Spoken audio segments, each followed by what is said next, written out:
Hello, स्वागत है electrophilic chemistry classes की यूट्यूब चैनल में।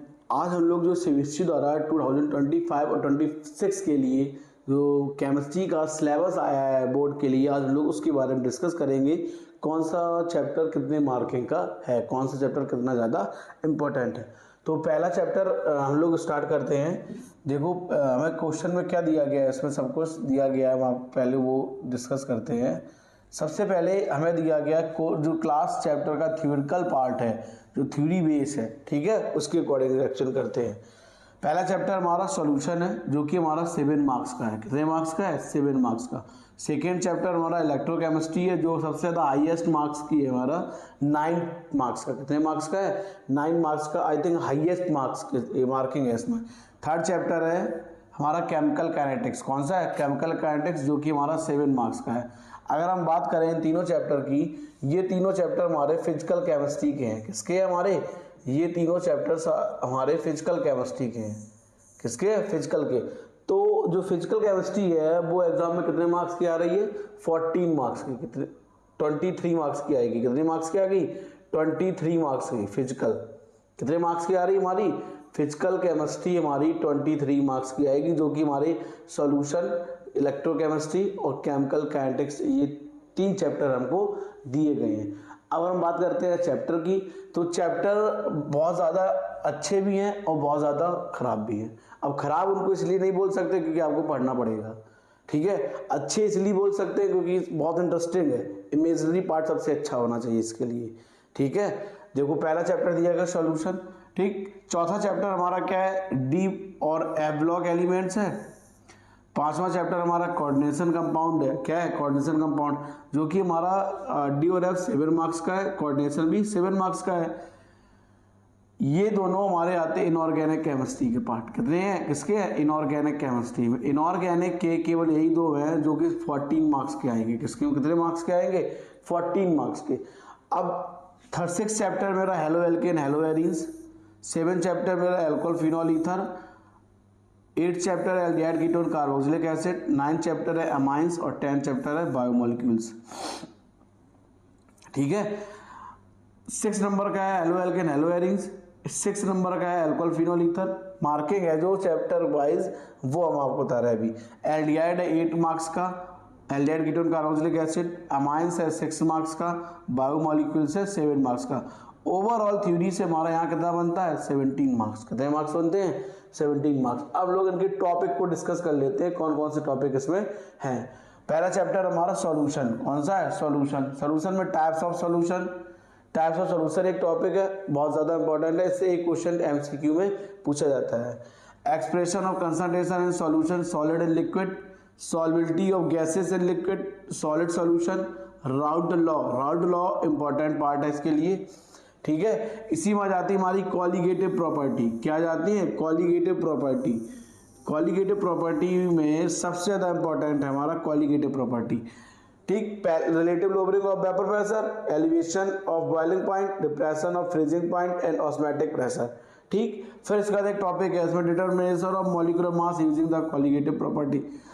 कॉलिगेटिव प्रॉपर्टी का यूज करके हम लोग मॉलिक्यूलर मास कैलकुलेट करेंगे। फिर अब नॉर्मल मॉलिक्यूलर मास और van't Hoff factor. Van't Hoff factor से क्वेश्चंस आते हैं, ठीक। और determination of molecular mass using colligative property से भी क्वेश्चंस आते हैं, ठीक है। ये टॉपिक है। इलेक्ट्रोकेमिस्ट्री में रेडॉक्स रिएक्शन है, ईएमएफ सेल है, स्टैंडर्ड इलेक्ट्रोड पोटेंशियल है, नस्ट इक्वेशन है and its application to chemical cell है। रिलेशन बिटवीन गिव्स एनर्जी एंड ईएमएफ सेल है हमारा, ठीक। Conductance of electrolytic solution, specific and molar conductivity है। Variation of conductivity with the concentration, Kohlrausch law.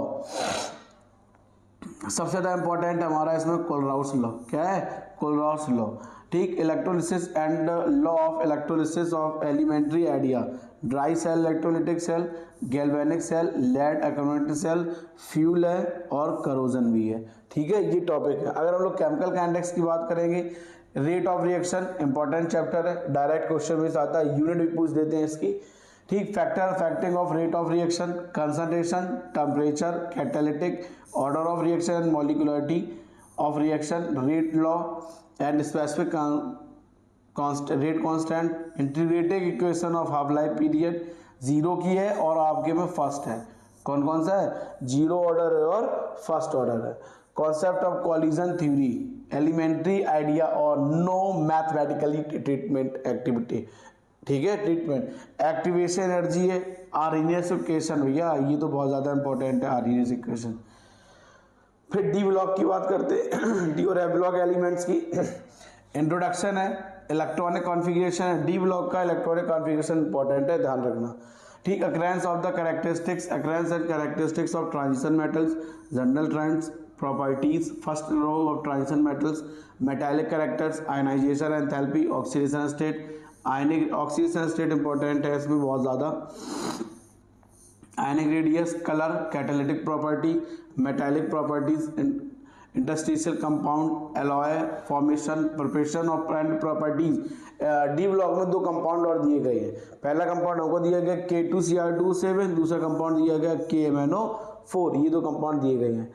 अब F block का ही, F block में दो सीरीज होती है, सीरीज होती है lanthanide, lanthanide electronic configuration, oxidation state, chemical reactivity and lanthanide contraction and its consequence. Lanthanide contraction बहुत ज़्यादा इंपॉर्टेंट है इसके टर्म में, ये बात ध्यान रखना। अगला एक्टिनाइड्स, एक्टिनाइड्स में इलेक्ट्रॉनिक कॉन्फ़िगरेशन है, ऑक्सीडेशन स्टेट है, comparison with lanthanide and comparison with lanthanides. Actinide का लैंथेनाइड से कंपैरिजन भी है। जो फिफ्थ चैप्टर है वो है कोऑर्डिनेशन कंपाउंड। कौन सा है? कोऑर्डिनेशन। कोऑर्डिनेशन में इंपॉर्टेंट कॉन्सेप्ट कौन कौन से सबसे ज़्यादा इंपॉर्टेंट? कोऑर्डिनेशन कंपाउंड में इंट्रोडक्शन, लिगेंड, लिगेंड में रोशन पूछ देते हैं। कोऑर्डिनेशन नंबर, डायरेक्ट आपसे कोई कोऑर्डिनेशन दिया जाएगा, कोऑर्डिनेशन है ना, कोई कोऑर्डिनेशन कंपाउंड दिया जाएगा, उससे इसमें लिगेंड पूछ देंगे। Colour, magnetic properties and shape, IUPAC name तो इसमें 100% है, आपसे पूछे जाते हैं। बॉन्डिंग में अगर हम लोग आ जाएं तो वर्नर थ्योरी है, बैलेंस बॉन्ड थ्योरी है, CFT है। क्वेश्चन इन तीनों थ्योरी में सबसे ज़्यादा कहाँ से आते हैं? सबसे ज़्यादा आते हैं BBT से, बैलेंस बॉन्ड थ्योरी से, और CFT से, क्रिस्टल फील्ड थ्योरी से।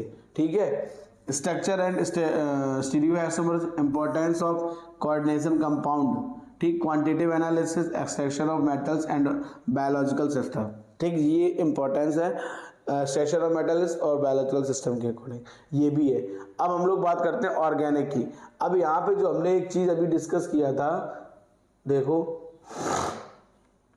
ये हमारा 6 चैप्टर से 10 चैप्टर तक हमारी पूरी है ऑर्गेनिक। क्या है? ऑर्गेनिक। अगर हम लोग केमिस्ट्री में वेटेज की बात करेंगे, सबसे ज़्यादा वेटेज हमारा होता है ऑर्गेनिक केमिस्ट्री का। किसका होता है? ऑर्गेनिक केमिस्ट्री का। तो most of the students organic chemistry में कंफ्यूज्ड होता है कि कहाँ से पढ़ें, क्या करें, क्या ना करें। ठीक, तो सबसे पहले अपना बेस स्ट्रॉन्ग कीजिएगा। ठीक है, तब आप कहीं पे आप कोई क्वेश्चन ऑर्गेनिक का कर पाएंगे। अदरवाइज अगर आपको स्ट्रक्चर ड्रॉ करना, ठीक है, स्ट्रक्चर ड्रॉ करना नहीं आ रहा है, या कोई आपको स्ट्रक्चर दी गई है उसको ड्रॉ करना है, या कोई आपको कंपाउंड दिया है उसका नाम बताना है, तो सबसे पहले ये बेसिक टर्मिनोलॉजी है, ये जरूर सीखें, क्योंकि बेसिक टर्मिनोलॉजी से ही आपका सारे कॉन्सेप्ट क्लियर हो गए ऑर्गेनिक के। ठीक है, तभी इसमें ऑर्गेनिक का 12th में ऑर्गेनिक का वेटेज सबसे ज़्यादा है 33 मार्क्स का। अगर आपने पूरी ऑर्गेनिक सही कर ली तो आपको 33 मार्क्स आ जाएंगे। मोस्ट ऑफ अगर स्टूडेंटों की बात करें तो student most of the first जाता है डिक्रीजिंग और इंक्रीजिंग ऑर्डर में। ठीक है, देखो अब हम लोग हेलो एल्केन, हेलो एरीन्स की बात करते हैं। पहले हेलो एल्केन है, नॉमेनक्लेचर है, नेचर ऑफ CX बॉन्ड है, C कार्बन, X मेरा halogen, physical and chemical properties है इसकी, है ना, ऑप्टिकल रोटेशन मैकेनिज्म है और सब्स्टिट्यूशन रिएक्शन है। हेलो एरीन्स की बात करेंगे तो नेचर ऑफ CX बॉन्ड है, सब्स्टिट्यूशन रिएक्शन है, directive influence of halogen of mono substitution compound only, कि कौन सी है? Mono substituted compound, using N environmental effect of the dichloromethane, trichloromethane, tetrachloromethane, iodoform, freons and DDT, ये सारे compound भी इसमें हैं। अगला जो चैप्टर है वो 3 पार्ट में डिवाइड है, एल्कोहल, फिनॉल एंड ईथर। ठीक, एल्कोहल में हम लोग देखते हैं, एल्कोहल में सबसे पहले नॉमेनक्लेचर आएगा, मेथड ऑफ प्रिपरेशन आएगा, फिजिकल एंड केमिकल प्रॉपर्टीज आएगी, ओनली प्राइमरी की, किसकी? प्राइमरी एल्कोहल की, लिखा है specific primary alcohol only, identification primary, secondary and tertiary alcohol. ठीक, mechanism of dehydration using the specific reference of the methanol और ethanol. तो इसमें यूजिंग मैथेनॉल और एथेनॉल मतलब CH3OH और C2H5 का यूज भी पूछते हैं। अगला हमारा phenol, nomenclature, method of preparation, physical and chemical properties, acidic nature of phenol, electrophilic substitution reaction and use. ठीक है, आपने एक चीज कॉमन देख रहे होंगे, नॉमेनक्लेचर सब में है, ऑर्गेनिक में नॉमेनक्लेचर बहुत ज्यादा इंपॉर्टेंट है। अगला हमारा ether, nomenclature, method of preparation, physical and chemical properties and use. अगला हमारा जो टॉपिक है aldehyde, ketone and carboxylic acid. हम लोग पहले देखेंगे एल्डिहाइड और कीटोन में क्या क्या पढ़ेंगे। सबसे पहला point nomenclature, nature of carbonyl group, method of preparation and physical and chemical properties, है ना, mechanism of nucleophilic addition reaction, reactivity of the alpha hydrogen in aldehyde और यूज। ठीक है, अगला carboxylic acid, nomenclature, acidic nature, method of preparation, physical and chemical properties, last में use. Organic में सबसे ज्यादा इंपॉर्टेंट है नॉमेनक्लेचर और यूज। क्या इंपॉर्टेंट है? नॉमेनक्लेचर और यूज। सब में आपको मिलेगा नॉमेनक्लेचर और use. Last second last chapter है अमाइंस। अमाइंस हमसे क्या कह रहा है? अमाइंस में nomenclature, classification, structure, method of preparation, physical and chemical properties, use, identification primary, secondary, tertiary amines. How can you identify the primary, secondary and tertiary amines? Diazonium salt में preparation आता है, chemical reaction and importance of synthetic organic compound. हमसे diazonium salt में ये भी आ जाता है कि इस मेथड से, इस कंपाउंड द्वारा, डाइएजोनियम सॉल्ट द्वारा कौन कौन से हम लोग सिंथेटिक ऑर्गेनिक कंपाउंड्स बना सकते हैं। बायोमोलिक्यूल्स में कार्बोहाइड्रेट, केमिकल क्लासिफिकेशन आता है कार्बोहाइड्रेट में, एल्डोज का और कीटोज का, मोनोसैक्राइड्स, ग्लूकोज का and fructose, D and L configuration, oligosaccharides, sucrose, lactose, maltose, polysaccharides, starch, cellulose, glycogen, importance of carbohydrate. Clear. अगर प्रोटीन की बात करेंगे,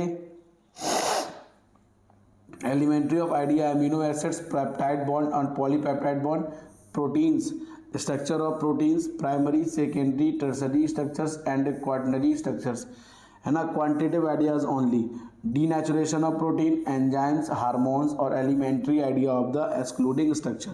विटामिन्स में क्लासिफिकेशन आ जाता है और उसके फंक्शन आ जाते हैं, और न्यूक्लिक एसिड में तो आरएनए और डीएनए यही दोनों इंपॉर्टेंट है। ठीक है, तो ये हमारा था syllabus. Most of the students confuse हो जाता है पढ़े कैसे। ठीक है, तो आप लोग इनऑर्गेनिक से स्टार्ट करें अगर आप बायो के स्टूडेंट हैं तो, इनऑर्गेनिक में फिजिकल से स्टार्ट करें अगर आप बायो के स्टूडेंट हैं तो, फिजिकल में कैलकुलेशन है, ज़्यादा प्रैक्टिस करें। अभी आपके पास समय बहुत है, और पढ़ना स्टार्ट करते हैं जिससे आपको बहुत ज़्यादा हेल्प मिले।